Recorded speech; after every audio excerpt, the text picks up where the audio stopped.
সাত সকালে মহিলার কান্নার আওয়াজে ভাঙল ঘুম। উঠে গিয়ে দেখতেই চক্ষু চড়ক গাছ। রেল লাইনের ধারে বসে কাঁদছে মহিলা, পাশেই পড়ে রয়েছে ওই ব্যক্তির নিথর দেহ।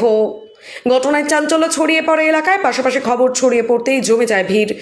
জানা গিয়েছে, সাত সকালে ট্রেনের ধাক্কায় মৃত্যু হয় এক ব্যক্তির। মর্মান্তিক এই ঘটনাটি ঘটে মাথাভাঙা শহরের হাজরাহাট 2 নম্বর গ্রাম পঞ্চায়েতের অন্তর্গত দক্ষিণ ভাঙা মোড় সংলগ্ন শিলপাড়া এলাকায়। স্থানীয় সূত্রে খবর, মৃত ব্যক্তির নাম প্রহ্লাদ দেব শর্মা।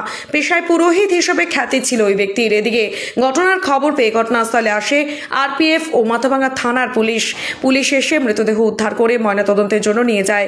এলাকার বাসিন্দা গোবিন্দ শীল জানান, ভোরবেলায় যখন ঘুমিয়েছিলেন তখন এক মহিলার কান্নার আওয়াজে ঘুম ভেঙে যায়। তারপর ঘুম থেকে উঠে দৌড়ে বের হয়ে রেল লাইনের দিকে কিছুটা যেতেই চোখে পড়ে পুরোহিত প্রহ্লাদ দেব শর্মার দেহ পড়ে রয়েছে। সম্ভবত গতকাল মধ্যরাতে ট্রেনের ধাক্কায় নিহত হয়েছেন বলে প্রাথমিক ধারণা এলাকাবাসীর। সকালবেলায় ঘুমাইছিলাম, তো একজন মহিলা চিল্লাচিল্লি করতেছিল, কান্নাকাটি করতেছিল। তো আমি বিছানা থেকে উঠে আসলাম, দেখি কি হয়েছে। দেখলাম যে রেল লাইনে বসে কান্না করতেছে। তারপর ওইখানে গেলাম, ওইখানে তো কেউ নাই। তারপর একটু আগায় দেখি একজন রেলের ধাক্কায় সাইডে পড়ে আছে, মারা গেছে। নাম হলো প্রহ্লাদ দেব শর্মা, বাড়ি এই সামনেই পাশেই।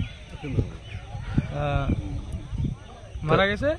তারপর পুলিশ আসলো, দেহকে নিয়ে গেল পোস্টমর্টম করবে।